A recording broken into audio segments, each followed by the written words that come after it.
noches. Mañana la Sala Penal Permanente de la Corte Suprema discutirá finalmente, después de varios meses en realidad, la casación, el recurso de casación presentado por Keiko Fujimori, evidentemente para salir en libertad. Es un recurso en el cual la abogada Juliana Loza cuestiona sobre todo los plazos, ¿no?, y los procedimientos judiciales por los cuales Keiko Fujimori, me parece, pasa por su octavo o noveno mes de prisión preventiva, de una resolución final que es de 36 meses. Ha causado o ha llamado mucho la atención la posición que adelantó ya el fiscal supremo Rodríguez Montesa, recordemos, sumamente cuestionado por otros fiscales, no solamente Rafael Vela y José Domingo Pérez, sino por la fiscal Castro, que lleva el caso de los cuellos blancos y que considera a Rodríguez Montesa un miembro de esta presunta organización criminal. El señor Rodríguez Montesa se ha pronunciado, ha adelantado ya su posición al respecto y señala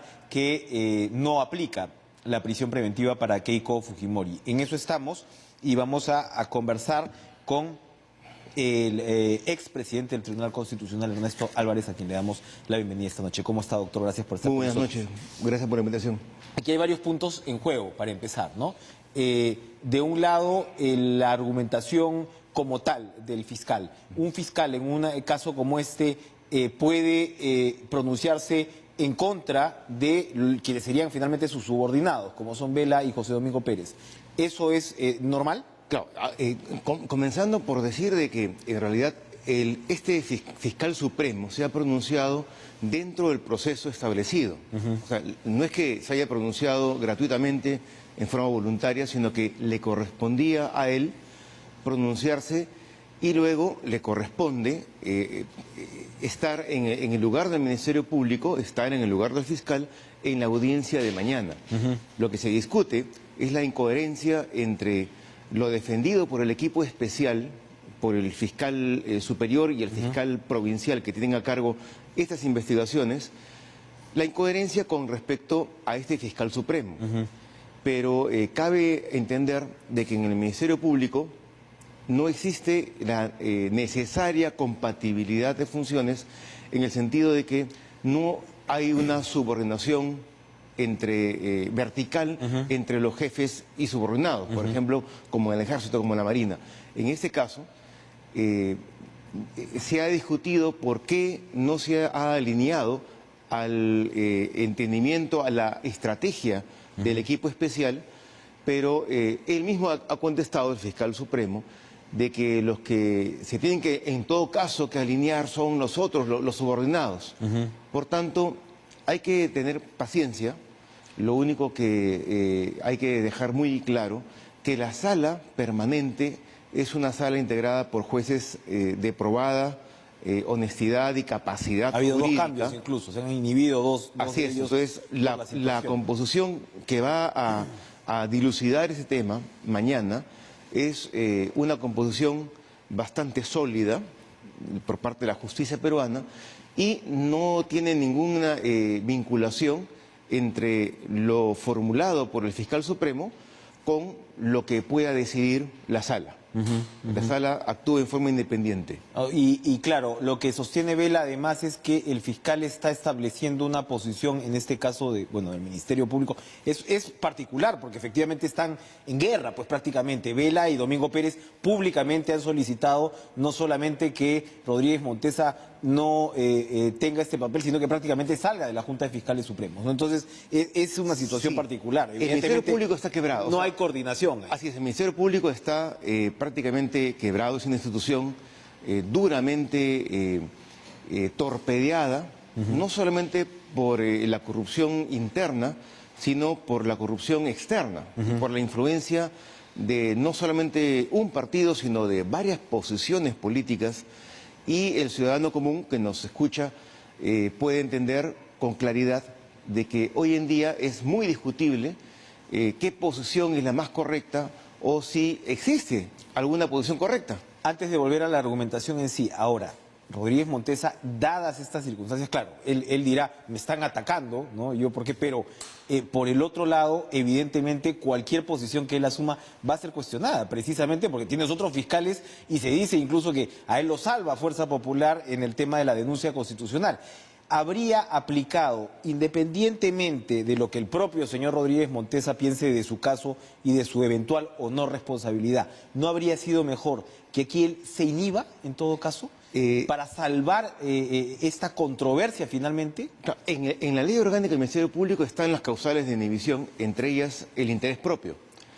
El problema es de que, por el lado del fiscal supremo, se aduce de que ha habido una estrategia del otro bando del sector público, del Ministerio Público, ha habido una estrategia para ir depurando e ir escogiendo a los fiscales que iban a tocar estos temas. Entonces, hay muchas acusaciones en ambos bandos, por así decirlo. El otro problema es de que, lamentablemente, al ingresar la corrupción al CNM y ellos ser los encargados de la ratificación y nombramiento de fiscales y jueces, prácticamente no hay juez supremo ni fiscal supremo que no tenga audios y videos o haya tenido reuniones Todos conversaron con estos CNM, porque al final de cuentas era parte de la actividad profesional. Ahora, pero sabe que sí hay un antecedente que me preocupa a mí puntualmente, porque efectivamente yo veo, ¿no?, un debate abierto y hay que recordar que en su momento el Tribunal Constitucional liberó a Ollantumala y a Nadine Heredia. Ese ¿no? es otro aspecto. ¿No? O sea, pero a mí me llama la atención que el señor Rodríguez Montesa lo primero que hizo cuando se revela el caso de los audios, el caso pues Lavajuez, ¿no?, o como se llame, CNM Audios, él pidió requisar los audios. Que lleven todos los audios sin editar. Qué decisión tan... O sea, es decir, irse contra la prensa en ese caso, eso no habla muy bien, ¿no?, del fiscal. El problema es también de que, en principio, el Ministerio Público debió haber tenido todos los audios disponibles. Si es que alguna entidad particular los tenía o tenía una parte en su poder, en todo caso debió haberlos entregado. Así como el video de Montesinos, con los personajes de la corrupción de los 90, inmediatamente entregaron el material que tenían a disposición. En este caso ha ido saliendo a cuentagotas, de alguna manera, como parte de una estrategia instrumentalizada. Ahora, a mí me llama la atención que en la argumentación de Juliana Loza no sé, usted nos explicará, no va al tema de fondo, porque finalmente en lo que coinciden, lo conversaba hace unos días con Wilfredo Pedraza, abogado de Humala, decía, Albricias, coinciden ustedes finalmente en el argumento de Keiko Fujimori, que es decir, que los aportes de campaña en el Perú, por más, digamos, llamativos que fueran, en este caso, no constituían delito. Eso no se está discutiendo en la casación. No. Pudo ser parte del argumento. No. Lo que la casación discute es, oiga, 36 meses es mucho, no se ha evaluado esto, tienes al testigo 3. ¿Por qué no se discute finalmente el fondo de lo que se va a ver? Porque todavía no se discute el fondo. La casación lo que toca es un aspecto formal. Y ahora, es importante tener en cuenta que los aspectos formales son sumamente importantes y eso lo debe entender también el ciudadano común. Los casos más importantes, los íconos de este quinquenio, se pueden caer si es que no se tiene en cuenta los aspectos formales. Dentro de 2 o 3 años, un habeas corpus que llegue al Tribunal Constitucional en un RAC puede declarar fundado y retrotraer hasta el inicio a un proceso judicial si es que se incumplen en estas etapas, se incumplen aspectos formales. Por tanto, para la gente puede ser un poco pueril, un poco tonto, técnico, discutir cosas puntuales que no van al fondo del asunto. Pero es que la sobrevivencia del caso en el futuro, porque un caso penal en el Perú va a demorar no menos de 3 años, la supervivencia de ese caso estriba en estos aspectos formales. Ahora, en esos aspectos formales, Keiko Fujimori está presa por obstrucción a la justicia, en resumen. Porque la acusa de haber obstruido, pero... Porque recordemos que en la detención preliminar, la decisión final del Poder Judicial fue no, la señora se va a su casa. Y luego la Fiscalía contraataca, ¿no?, y dice, oiga, no, aquí además de lo que estamos presentando, hay obstrucción a la justicia por el lado de la bancada y toda esta discusión que sigue hasta ahora. El problema... ¿Eso la complica a Keiko Fujimori? No, la ha complicado. Ha estado 8 meses en la cárcel por eso. Pero cabe puntualizar de que si el presidente actual del Tribunal Constitucional, el doctor Blume, hubiese sido el fiscal supremo, hubiera posiblemente presentado la misma línea argumentativa para declarar fundada la casación, porque el tribunal en su jurisprudencia y en el caso Ollanta Nadine ya señaló de que un elemento o dos elementos por sí solos no son suficientes. Es necesario que observarlos en su conjunto.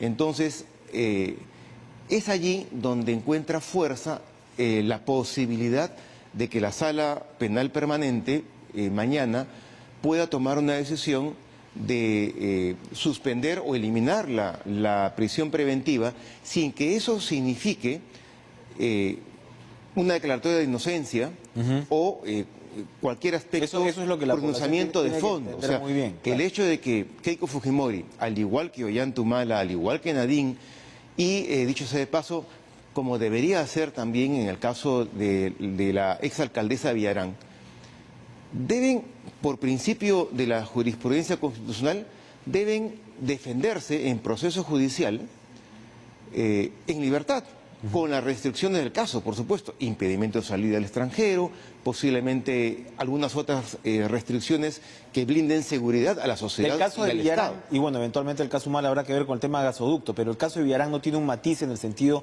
que se ve claramente, ahí sí el delito, en un intercambio de un aporte de campaña por un evidente favorecimiento de obras. Es grave, existe posiblemente los indicios del delito, pero en realidad el peligro de fuga y la obstrucción de la justicia por parte de ella es discutible. Al igual que los abogados de Keiko Fujimori también discuten hasta qué punto es realmente cierto que un chat de una bancada sea obstrucción a la justicia. Es discutible, entonces la sala mañana va a evaluar todo esto y si fuese el caso que le dé la libertad restringida, ¿Se la puede dar mañana mismo? No, seguramente van a tomar algunos días. Pero no son muchos. No, pero lo importante es que la sociedad entienda de que primero no es un pronunciamiento de fondo, segundo que el proceso continúa, las investigaciones continúan. Lo que la justicia ordinaria, la justicia penal y la justicia constitucional quieren es de que solamente por excepción una persona esté en la cárcel mientras dura su proceso, porque lo normal, usted y yo, si nos someten a una prisión preventiva, no vamos a tener la posibilidad de trabajar y con ello no vamos a poder pagar ni siquiera el abogado. Por tanto, no hay igualdad de armas entre un grupo de fiscales y una persona que está detenida en la cárcel. Entonces en resumen, es una excepción la cárcel. Según su perspectiva, a la Fiscalía y particularmente al equipo especial de Lavajato se le ha pasado la mano con el tema de la prisión preventiva. No, yo creo que hay que también considerarlos en su contexto. Es un grupo especial de gente que se ha comprometido, creo yo, de una manera muy enérgica con la búsqueda de la verdad y de la justicia y cree que está haciendo lo correcto. Corresponde a las instancias superiores evaluar ese argumento y poner las cosas en su justo momento, en su justa dimensión. Por eso son los jueces más experimentados. Claro. Un juez de los 30, 40 años está lleno de energía y entusiasmo, pero precisamente para eso están las salas supremas. Y lee muchos periódicos también de repente, un juez, o sea, de todas maneras, aquí o cree que es un caso que, o cree la presión mediática tiene que el hecho de que vaya una persona a preguntar para ver la relación en provincia que tiene un fiscal con algún abogado, ya es una obstrucción a la justicia. No es tanto, o como tampoco no es tan grave. Pero tenía poder, pues, fuerza popular, tenía poder e influencia sobre el destino de los fiscales. Eso es complejo. Y ya no lo tiene. Para bien o para mal, ya no existe CNM.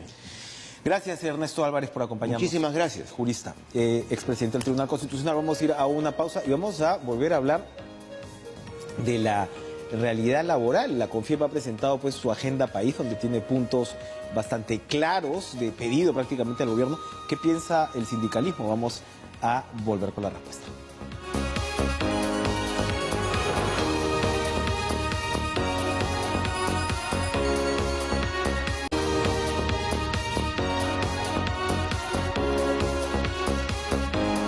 Este sábado se conmemora el Día del Maestro y se encuentra con nosotros Lucio Castro, secretario general del SUTEP, para poder conversar, bueno, sobre una agenda que ellos plantean para empezar, que consideran pues el incumplimiento de beneficio para maestros con posgrado, ¿no? Ya son, según el sindicato, 30.000 profesores que cuentan con maestrías y doctorados y esto se estaría incumpliendo para empezar. Señor Castro, gracias por estar con nosotros. Al contrario, cuéntenos, por ejemplo, sobre este punto. Mira, en los últimos tiempos el magisterio ha internalizado que la labor profesional importa la actualización permanente.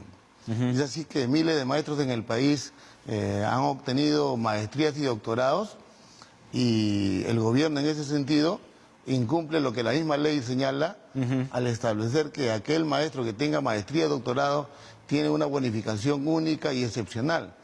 Teniendo en cuenta que la ley ya tiene de aprobada 5 años, aquí definitivamente hay un incumplimiento que refleja el poco reconocimiento y valoración que el ministerio tiene hacia el docente. Y nosotros en esta semana de celebración del Día del Maestro, saludamos definitivamente a aquel maestro que con su propio peculio, con su propio esfuerzo y sacrificio, viene obteniendo logros académicos que justamente evidencian su solvencia y su capacidad profesional. Entonces aquí hay un elemento para decirle al gobierno que si se habla de valoración al magisterio, reconocimiento a él, aquí hay un elemento que refleja una obligación que cumplir. ¿Cómo se expresa este beneficio? ¿Cómo se supone que se les reconoce? ¿Es un bono mensual, anual? ¿A qué grados? ¿Depende del posgrado? ¿Cómo es el compromiso? El logro es la maestría o el doctorado. Que lo trabaja el maestro, lo logra con su propio peculio, su propio esfuerzo. La ley señala que una vez obtenido la maestría o doctorado, se le debe dar una bonificación única y excepcional. Y como te repito, la ley se ha promulgado el año 2012.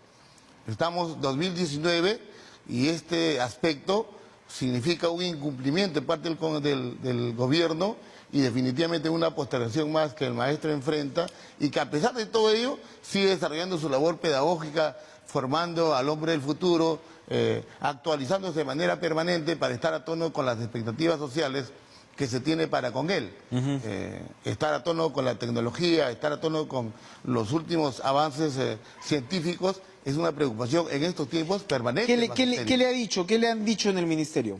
Nosotros ya lo hemos planteado en el periodo de reclamo de manera directa y ha quedado en que van a conversar, van a considerar, van a darle una mirada especial porque la política gubernamental es valoración y reconocimiento del magisterio, pero en la práctica nada concreto. Bueno, ustedes entonces están celebrando el Día del Maestro. ¿Qué otros puntos son parte de la agenda y del entendimiento que se tiene ahora mismo con el Ministerio de Educación, de un lado, y además el tema de la reforma educativa? Cuéntenos, por favor, rápidamente. Entendemos que la semana, celebración específica del Día del Maestro debe significar para el maestro un reconocimiento social hacia él, un compromiso personal para efecto de su cualificación permanente y también una identificación con la organización que representa sus intereses y que siempre vela por asegurar mejores condiciones de vida y de trabajo.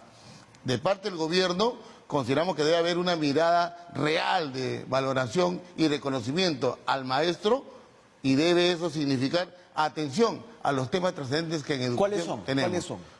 Consideramos que mayor presupuesto para educación es un elemento central. Hace más o menos... Bueno, pero ya se ha incrementado y se sigue incrementando de manera muy importante el presupuesto de educación, ¿no? Ha habido un aumento, consideramos, insuficiente. Nosotros planteamos que una cantidad real, digna, justa y legal debe ser 3.500 soles. ¿Y la base ahorita es de...? Es justamente el piso salarial y el gobierno plantea o concreta ahora como piso salarial 2.100 soles y se jacta de decir que el gobierno en el año 2019 ha aumentado 200 soles al magisterio, cosa que es falso porque el segundo aumento se va a dar en noviembre. Por ello le decimos al gobierno que debe dar ya un adelanto de ese aumento, al menos en lo que corresponde al 2019, y discutir con el sindicato justamente el planteamiento nuestro, el 85% de la UIT. Mayor presupuesto para educación, siempre lo decimos, significa que haya posibilidad de atender los problemas de alimentación con los alumnos, los problemas de equidad en estos tiempos de equidad de género, los problemas de capacitación y actualización para los maestros del Perú y también el tema remunerativo. Entonces, al Congreso de la República, al gobierno le corresponde ahora darle una mirada especial al tema del presupuesto y ponerlo a la altura del contexto actual. El tema de la reforma educativa, se supone que hay una reforma en marcha y que esta reforma va beneficiando el salario de los maestros, que puede llegar pues a niveles importantes. La reforma... ¿Cuántos maestros se han pasado a la reforma? ¿Cuántos sindicalizados se han pasado a la reforma? ¿Y cuántos están ya en vías de mejoría? Todos los maestros estamos dentro de la ley de reforma. Y las reformas que ha habido en el sistema, si uno tiene en cuenta el retroceso de la evaluación de desempeño, si uno tiene en cuenta la renuncia a la evaluación censal y solamente limitarse a evaluaciones muestrales, te reflejan que el sistema o las pretendidas reformas que el gobierno ha impulsado vienen fracasando. ¿O si ustedes quisieran que se regrese a la situación? Nosotros queremos que la educación desarrolle, que sea realmente palanca de desarrollo. Los maestros estamos dispuestos a la actualización, a todas las reformas que signifiquen mejore la educación y mejore sus condiciones de trabajo. Y eso lamentablemente no se da. También viene fracasando por los paros, ¿no? Y porque hemos tenido 6 ministros en 3 años. También. Nosotros en este año y los anteriores no hemos planteado medidas de lucha, salvo aquellas que nos han obligado justamente por la desatención a los planteamientos. Hoy mismo le decimos al gobierno, tenemos planteamientos desarrollados, tenemos un pliego de reclamos, conversemos, dialoguemos, y la desatención va a significar justamente la adopción de medidas de lucha o respuesta que los trabajadores de la educación desarrollen. Vamos a ir a una pausa, vamos a regresar con una última pregunta. ¿Sí? Vamos a regresar con una última pregunta para Lucio Castro, secretario general del SUTEP. No se muevan.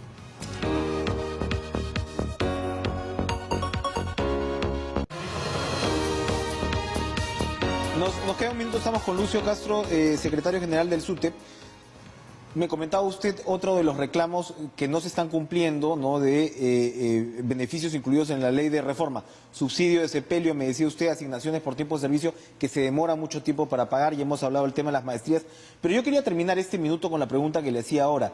Esta última evaluación que ha comentado la ministra Flor Pablo habla de que el último periodo se vuelve a abrir la brecha entre la educación pública y privada. Había mejorado la educación pública y, según esta línea de pensamiento, estas últimas convulsiones pues, que hemos tenido han mellado la calidad de la educación. ¿Usted es de la misma opinión? El descuido, la desatención a la escuela pública, consideramos que es responsabilidad del mismo Estado. ¿Ustedes no tienen ninguna responsabilidad? Hay una cuota de responsabilidad, pero la historia republicana refleja que el Estado es justamente el principal responsable. Si tú tienes en cuenta el presupuesto destinado por todos los gobiernos a educación, vas a poder explicarte el por qué hay este tipo de situaciones. Ya, pero veníamos, se supone, en una línea ascendente donde el público se estaba acercando al privado, efectivamente. Esto se vuelve a retroceder. ¿Qué pasó ahí? Nosotros consideramos que justamente el mayor presupuesto para educación va a permitir fomentar, defender y promover la escuela pública. Muy bien. Lucio Castro, secretario general del SUTEP, que pasen un excelente día a los maestros. El sábado, los 320.000 maestros del país, y ojalá pues por el futuro de nuestros niños y del Perú la educación vaya adelante. Nosotros agradecemos el saludo, agradecemos la oportunidad y invitamos al gobierno a reflexionar y evidenciar su revaloración con el magisterio, cumpliendo sus compromisos y cumpliendo con la ley. Nos vamos. Gracias por estar con nosotros. Buenas noches. Sigan ustedes en la programación de TV Perú. Sigan con Lucho Trizano y la información deportiva pues en estos días de candela. Nos vamos. Buenas noches.